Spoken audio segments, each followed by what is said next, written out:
मुझको उकसाया तो मैंने भी सोचा कि वाकई चुनाव लड़ा जाए। रहा हूँ, मैं पहले भी पूर्व मेंबर रहा हूँ। 2012 में मैं सभासद का चुनाव जीता था जब प्रदेश में समाजवादी सरकार थी। क्योंकि जनता बहुत भोली भाली है, उसका पागल बनाया गया कि 1 रुपये का भी दामन पर दाग नहीं है कि हमने किसी से 1 रुपया भी लिया हो।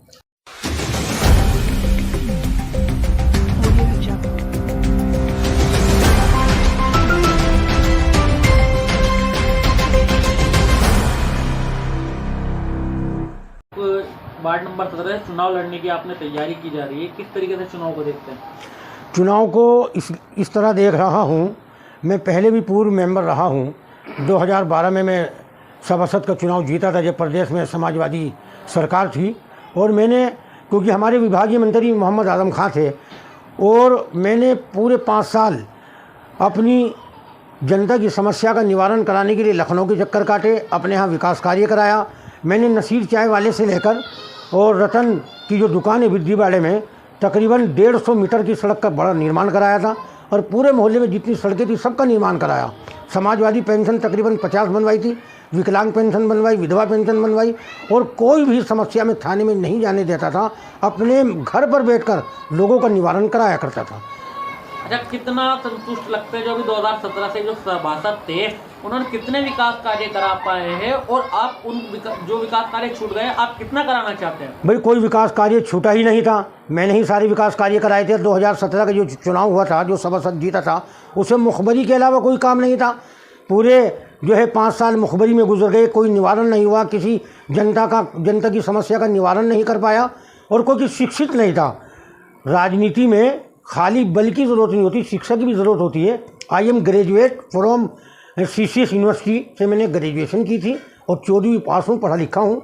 और समाज में फैली हुई कुरीतियों को देखते हुए मैंने यही निर्णय लिया है कि मैं सभासद का चुनाव लड़ूं। और प्रदेश में जो इस वक्त भाजपा की गवर्नमेंट है उसकी नीतियों से प्रभावित होकर मैंने ये फैसला किया है कि योगी जी हमारा रियल मॉडल अतीक अहमद या मुख्तार अंसारी नहीं हो सकता। हमारा रियल जो मॉडल है वो हज़रत उमर, हज़रत अली, अबू बकर हैं। जो समाज में दबंगाई लोग थे उन्हीं का इलाज किया है। मुसलमानों को योगी जी से कोई नुकसान नहीं है। अच्छा, जैसे कि पिछले 5 साल का कार्य देखा जाए, आपको कुछ खामी दिखाई दे रही है या फिर आप इससे संतुष्ट है कि यहाँ से विकास कार्य हुआ है? भाई, भाजपा ने खूब पैसा भेजा है, लेकिन नगर पालिका द्वारा हमारे मोहल्ले का कोई भी विकास कार्य नहीं हुआ है। और विकास कार्य की ज़रूरत भी नहीं थी। मैंने अपने कार्यकाल 2012 में तमाम विकास कार्य कराए थे। हिंदू और मुसलमानों की तमाम सड़कें बनवाई थी।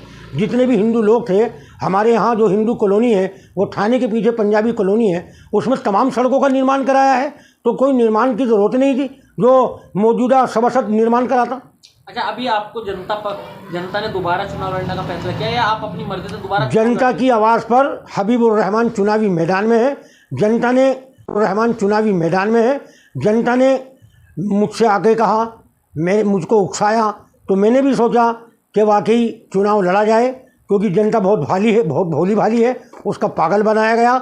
उनसे मोटा रुपया वसूला गया, मोटा रुपया ऐंठा गया।